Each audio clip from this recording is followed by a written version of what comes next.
Irmãos e irmãs, que Jesus, nosso Mestre, possa depositar sobre nós as bênçãos da sua paz.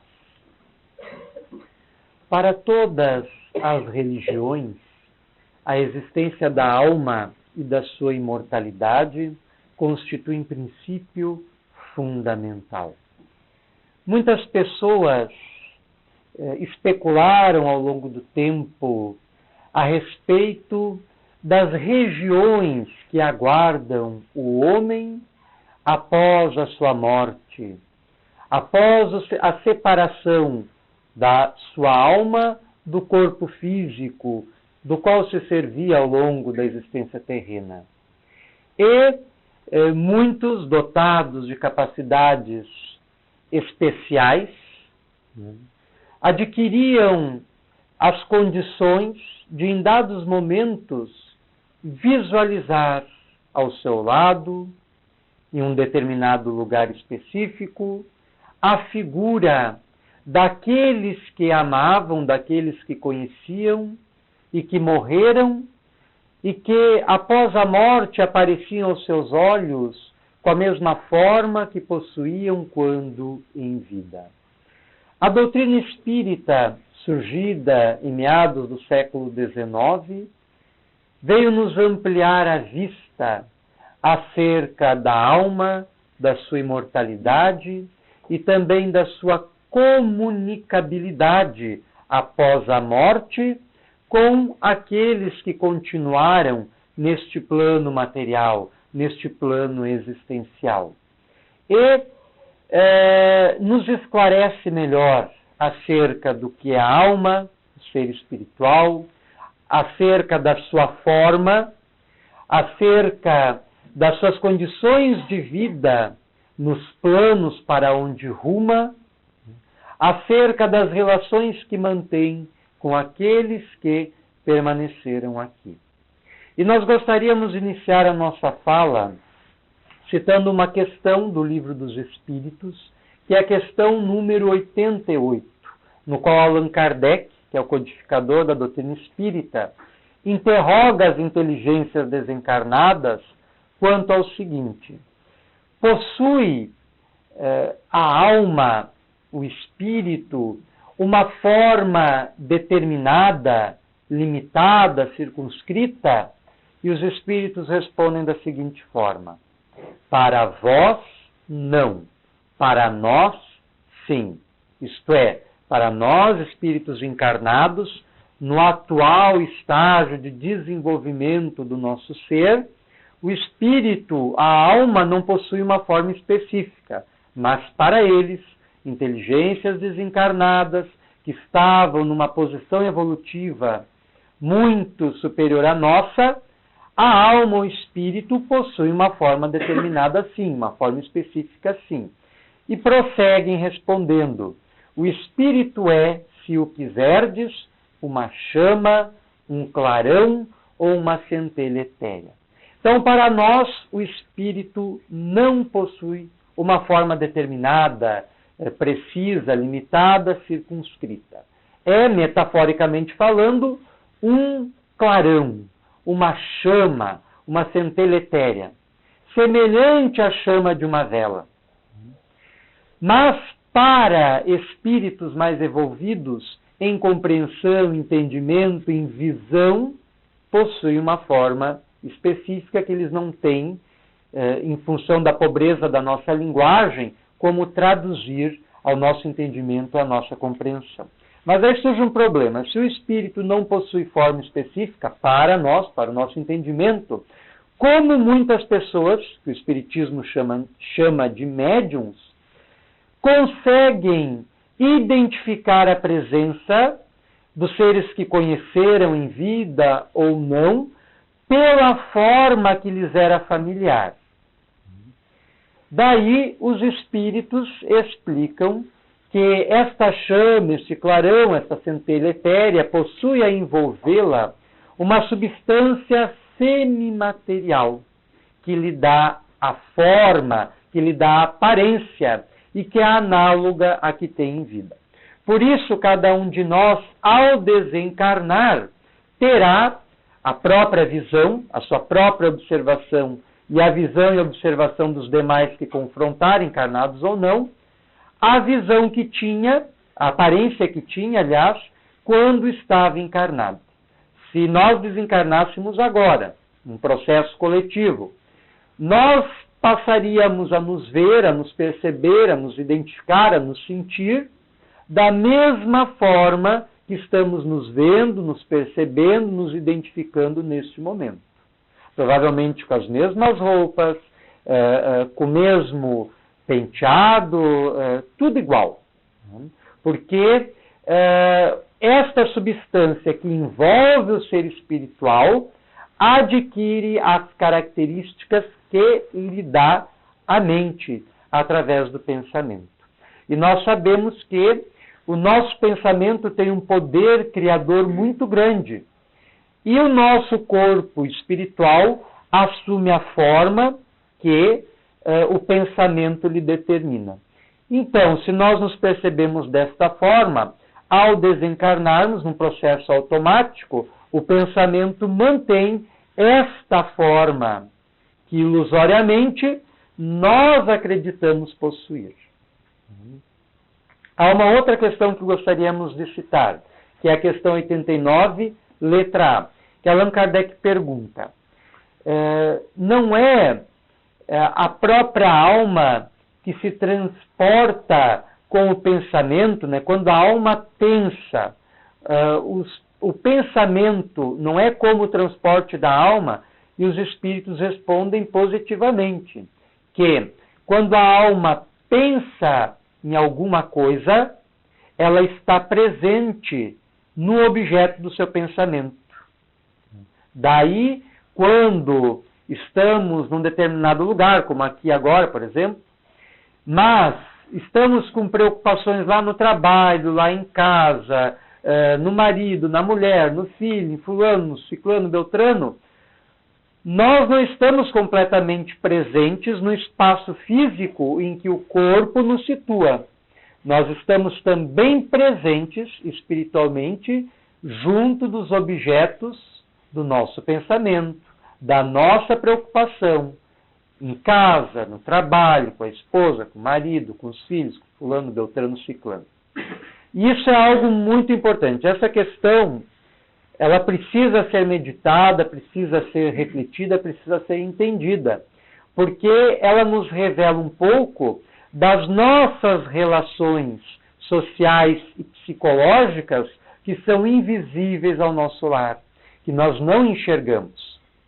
Numa questão um pouco mais adiante, a questão 92, ao longo da resposta, os espíritos dizem que cada um de nós é um centro que irradia para todos os lados. Então nós, para utilizar o símbolo da vela, da mesma forma que a chama da vela se expande numa sala escura, iluminando-a, e que nós não temos condições de precisar onde termina a claridade da vela e onde começa a escuridão, cada um de nós é um centro irradiador que espalha os seus pensamentos na direção do sem fim. E esses pensamentos, eles têm forma específica, eles têm peso específico, embora para nós não sejam ponderáveis, eles têm forma específica, peso específico, obedecem a leis específicas e exercem influência específica na nossa vida e na vida daqueles que são impactados pela torrente do nosso pensar, pelo conjunto dos nossos pensamentos. Daí, depreendermos que as pessoas que nos cercam estão em íntima relação conosco através das suas mentes, pelos elos formados pelo pensamento. Gostamos sempre de utilizar um exemplo que nos ocorre se observarmos quase que diariamente.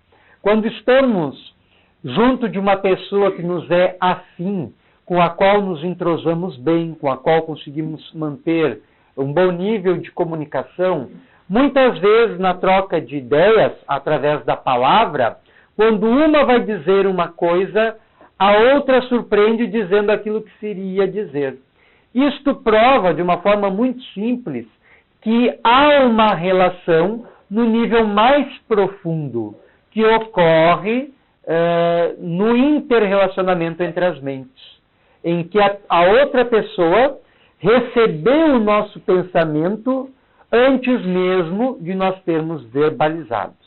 O professor Joseph Banks Heine, desde a década de 30, estudou isso minuciosamente, dando origem à parapsicologia moderna. E ele caracterizou esse fenômeno como sendo telepatia. Chamou esse fenômeno de telepatia, em que há possibilidade de comunicação entre as pessoas sem servir-se dos recursos da fala, necessariamente. E essa ocorrência, que é diária e não é esporádica, não é uma vez ou outra, é muito comum no nosso dia a dia, revela esse nível de ligação mais profundo que nós temos um com os outros e não percebemos.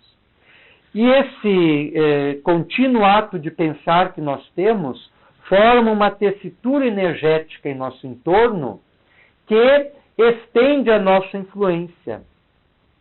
Tanto que quando chegamos num determinado lugar, chegamos junto a uma determinada pessoa, nos sentimos bem ou nos sentimos mal, ou a pessoa, ao se aproximar de nós, se sente bem ou se sente mal, ou tem percepção do nosso estado interior, estamos tristes, estamos alegres, não só pela nossa feição física, pela nossa linguagem corporal, mas também por este campo energético que irradia a partir do nosso centro espiritual, da nossa alma, do nosso espírito, do nosso ser transcendente.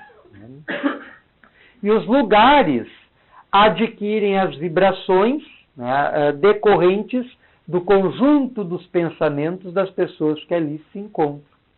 Como numa casa espírita se acredita, pelo menos, que as pessoas vão buscar o seu melhoramento, vão buscar a sua evolução, vão buscar a solução de um drama particular, vão buscar o seu esclarecimento, vão buscar o seu aperfeiçoamento, as irradiações do lugar, as vibrações do lugar, são um reflexo dessas procuras nobres, edificantes, saudáveis.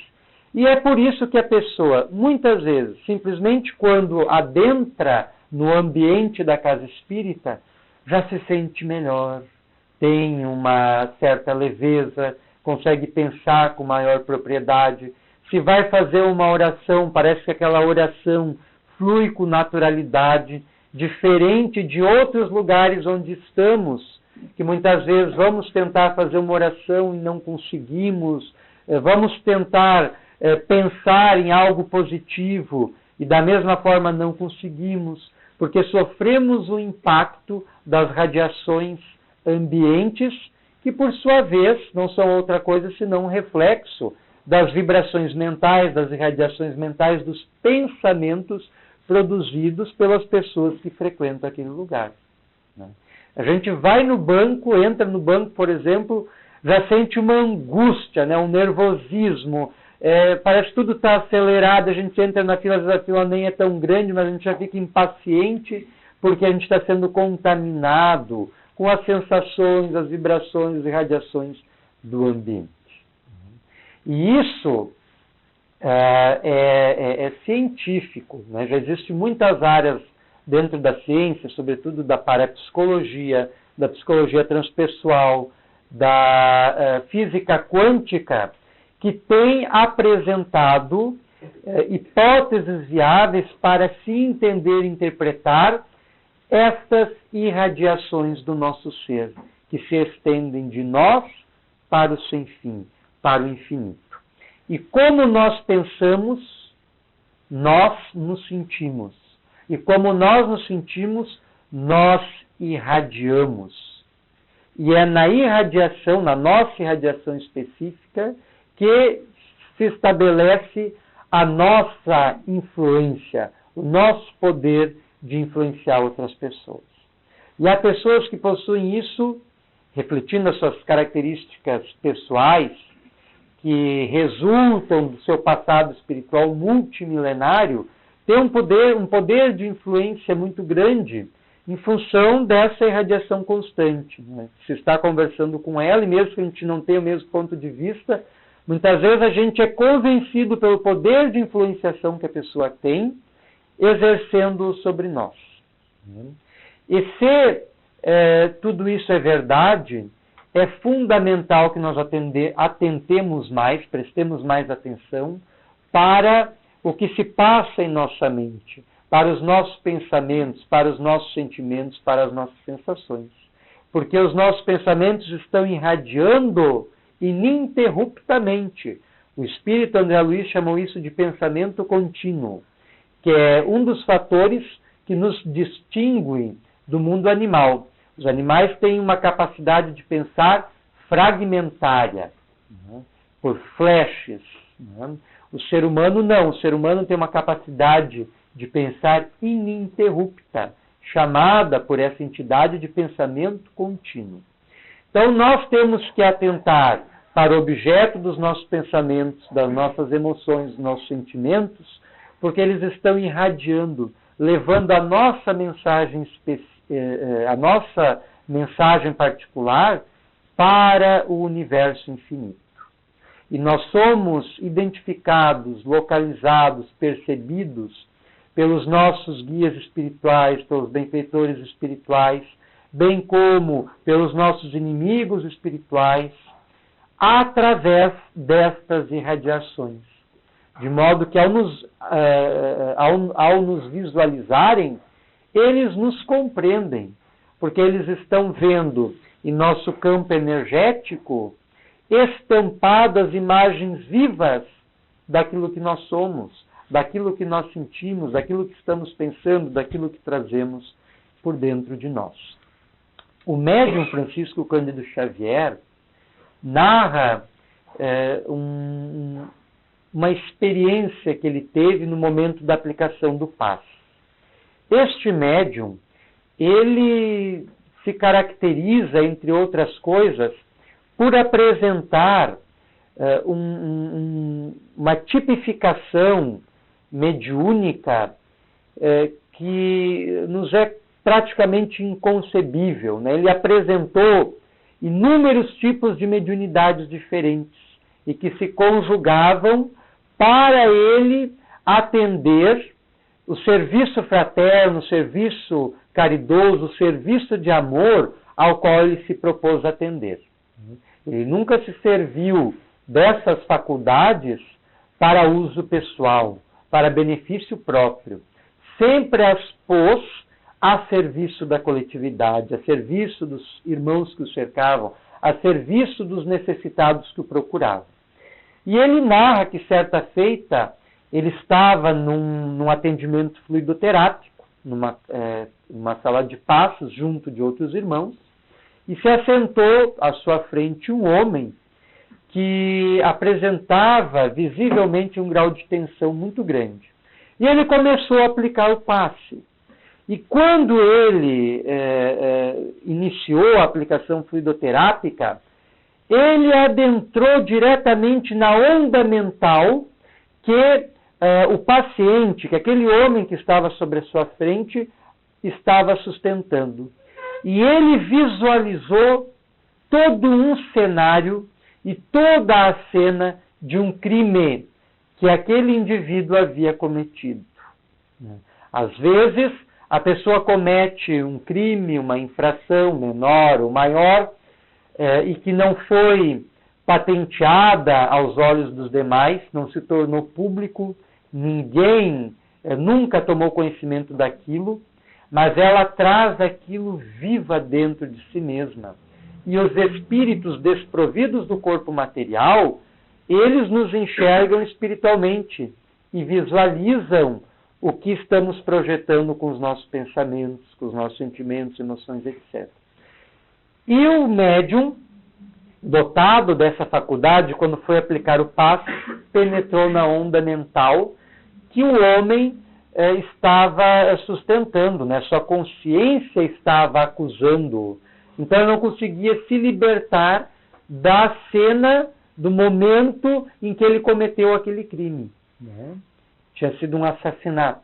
Imaginem a condição de equilíbrio que o médium precisava sustentar para não julgá-lo, seguindo o mandamento do Cristo, praticando não julgueis, não julgá-lo, porque não lhe competia fazer isso, né? não competia o Chico Xavier fazer isso, não julgá-lo e atender aquele irmão que fora procurá-lo numa situação de angústia interior, da consciência culpada, cuja culpa ele não conseguia liberar, não conseguia livrar-se. O médium fez todo o atendimento fluidoterápico e, em outro momento, oportunamente, né, conversou com ele, ajudando a resolver o seu problema e lhe sugerindo meios de reparar aquele crime que havia passado desapercebido pelas leis humanas, mas jamais pelas leis divinas que estão dentro de cada um de nós, estão na consciência, como esclarecem os Espíritos na questão 621 de O Livro dos Espíritos, onde estão escritas as leis de Deus. Na consciência, respondem os Espíritos.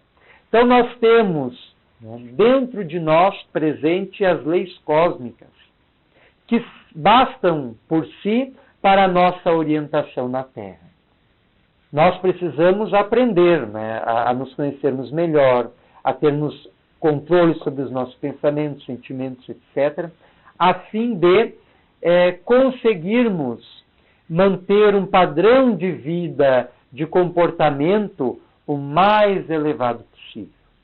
Esse é o nosso objetivo na Terra, é para isso que estamos aqui, para nos melhorarmos e mantermos um padrão de vida, de comportamento, de conversação, de pensamentos o mais elevado possível, que nos garanta bem-estar interior, realização, felicidade e paz, que é o que levamos conosco.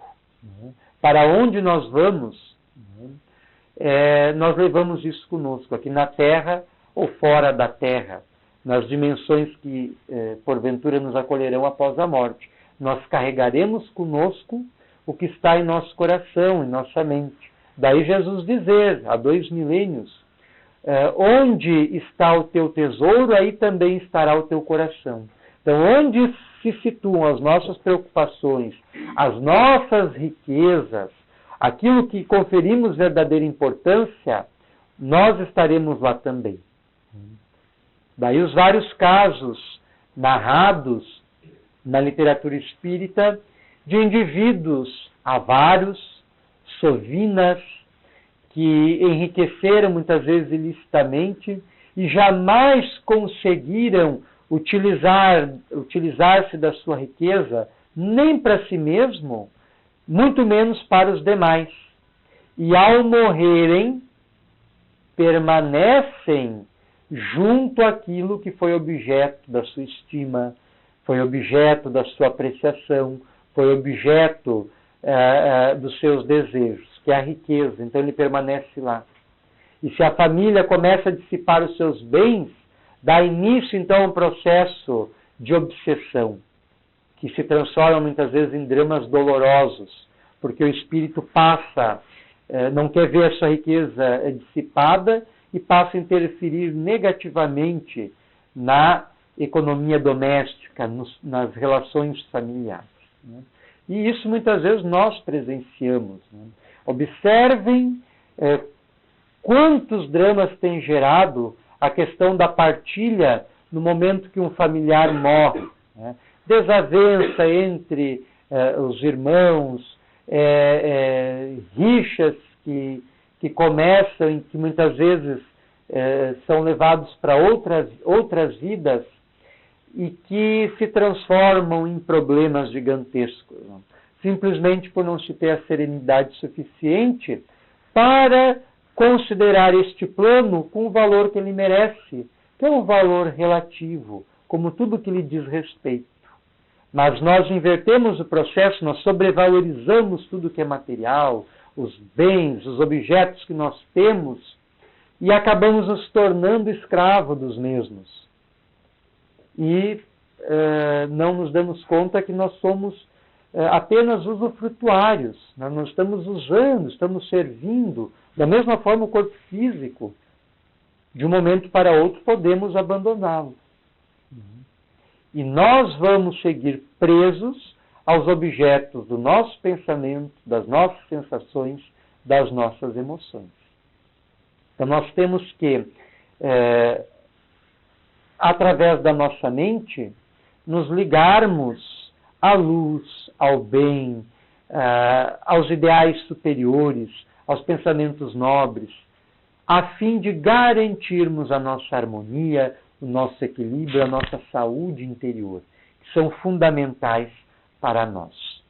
O espírito André Luiz, desde a década de 40, quando surgiu a sua primeira obra, Nosso Lar, psicografada pelo médium que citamos, Francisco Cândido Xavier, nos ampliou grandemente a nossa compreensão acerca das regiões espirituais que aguardam a nossa alma, segundo a sua condição de imortalidade, situando-a na região em que as suas conquistas íntimas lhe colocam, lhe determinam estar. E o Nosso Lar nos descreve o seu despertar no mundo espiritual, numa zona sombria, que ele chamou, que André Luiz chamou de umbral, e o socorro que recebeu por parte de benfeitores espirituais, atendendo a uma intercessão da sua mãe, que se encontrava em planos espirituais mais elevados, e que o socorreram e acolheram numa colônia espiritual, uma cidade de proporções descomunais, cujas instituições em muito se assemelhavam às nossas, com hospitais, universidades, escolas, habitações, prédios administrativos, meios de locomoção, meios de transporte, árvores, alamedas, ruas, avenidas, tudo em identidade de circunstâncias como encontramos na Terra. E isso surpreendeu o público espírita de uma forma geral. Muitos passaram a dizer, por serem almas pequenas, tem um poeta português, Fernando Pessoa, que ele diz que tudo vale a pena se a alma é pequena. O problema é que a maioria de nós... Oi? Isso, tudo vale a pena se a alma não é pequena, né? O contrário, né? Obrigado pela correção. O nosso problema é que a maioria de nós tem a alma pequena e por isso não consegue compreender as coisas grandiosas do universo. E muitos espíritas, imagine, muitos espíritas passaram a dizer que o médium não era mais confiável, que o Chico Xavier não era mais confiável, que as coisas que este espírito André Luiz estava dizendo não eram procedentes, que estaria materializando demais as regiões da espiritualidade, que o médium estaria perturbado, que o médium estaria até enlouquecendo. E que loucura, podemos dizer, né? Porque através dele vieram 16 obras que enfecham a coleção André Luiz, que são de uma sublimidade e de uma importância para o nosso esclarecimento interior, nosso esclarecimento espiritual, que nós não podemos dimensionar. Então, por termos ainda a alma pequena, é que nos é difícil de compreender a profundidade desta obra. E ali ele esclarece que, cercando a atmosfera espiritual, existem inúmeras organizações, inúmeras coletividades de espíritos que se aproximam por laços de sintonia, de afinidade, criando pelo poder do pensamento as instituições que lhes dizem respeito, com a forma que estabelecem e por aí vai. E daí nós temos, desde as zonas mais sombrias até as zonas mais luminosas, um crescendo de coletividades que se organizam ou para o mal ou para o bem, como se organizavam aqui na Terra. Muitas vezes de noite, né, quando estamos nos deslocando de um lugar para o outro, vemos nas ruas, pelo menos onde eu morava anteriormente, no bairro Rondônia, era muito comum, desde pequeno, né, era muito comum na esquina, morava próximo a uma esquina, era muito comum ali se reunirem pessoas até altas horas, muitas vezes para consumir drogas, para planejarem furtos, etc.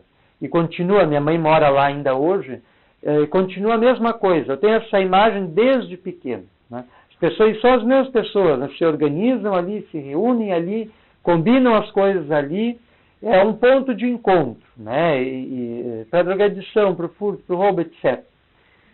Quando nós morremos, né, nós seguimos sendo o que nós somos, né? A morte não opera nenhum milagre. Às vezes a gente espera a morte até para se libertar de uma dificuldade que a gente tem, um drama, um conflito, um problema, e nós estamos nos iludindo. O único tempo que nós temos de verdade é o que passa, é o atual. O passado se situa no passado, o futuro também, ainda não chegou. Nós nos situamos, segundo o nosso modo evolutivo de ser, no presente, no agora. Então é o único momento que nos interessa. E nós temos que aproveitar o ensejo de solucionar os problemas que nos acompanham agora, não depois. Porque só estaremos adiando, postergando algo que, num momento ou no outro, teremos que realizar, teremos que positivar, teremos que solucionar. E se nós falsamente esperamos a chegada da morte para nos libertar dele, nós estamos nos iludindo, porque os problemas persistirão. Nós levaremos esses problemas conosco.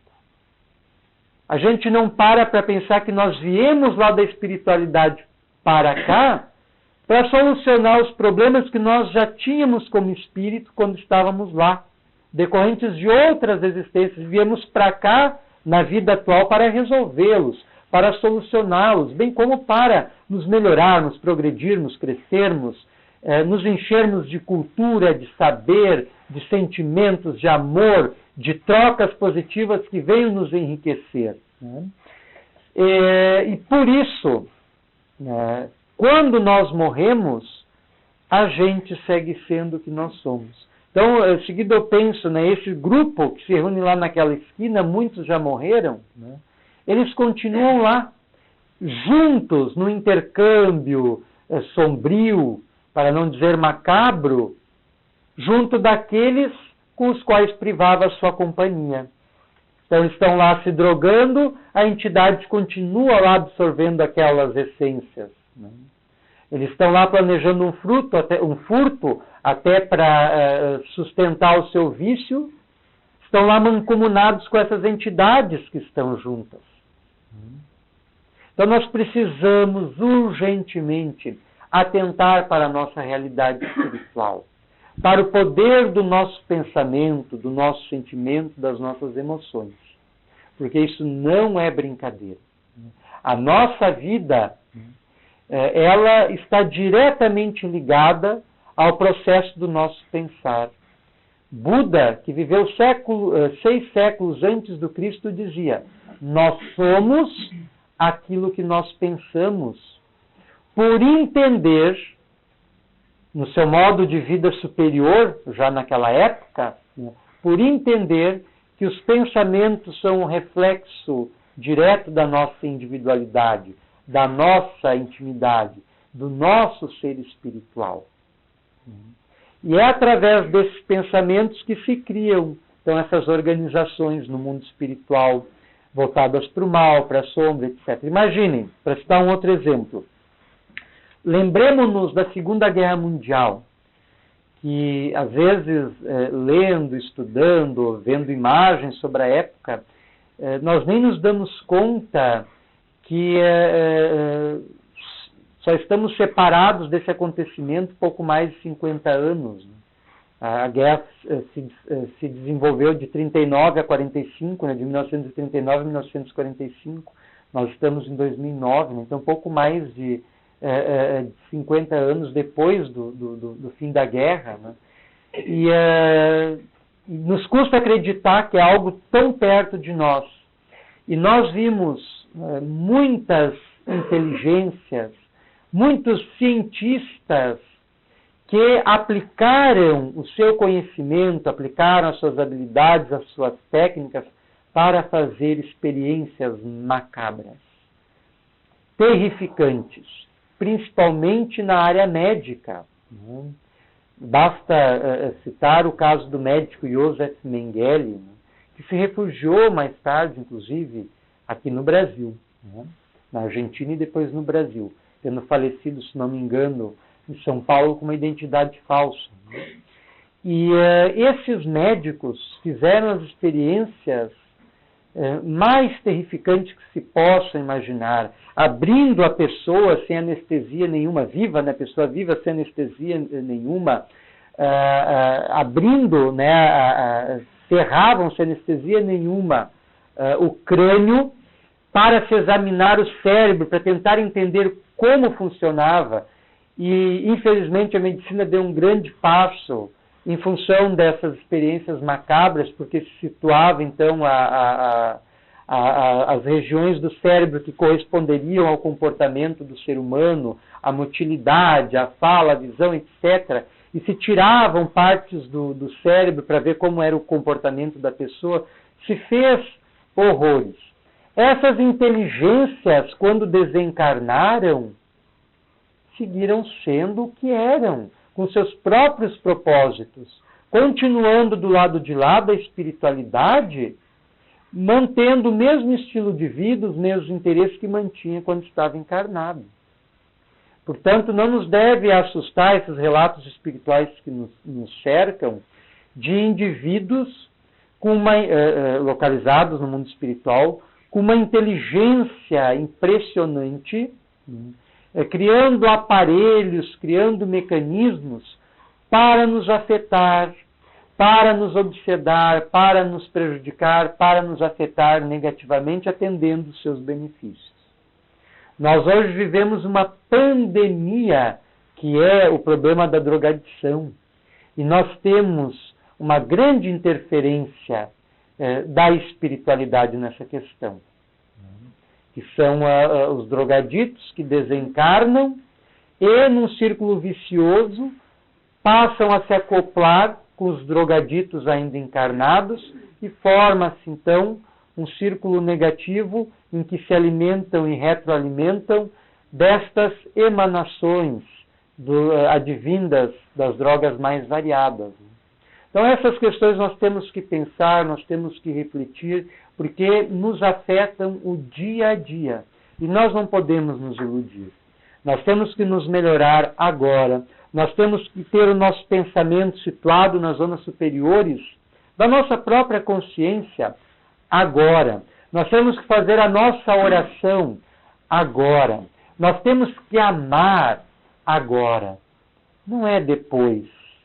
Não é daqui mais um pouquinho. Não é quando eu tiver isso ou tiver aquilo. Não é quando eu conseguir tal coisa.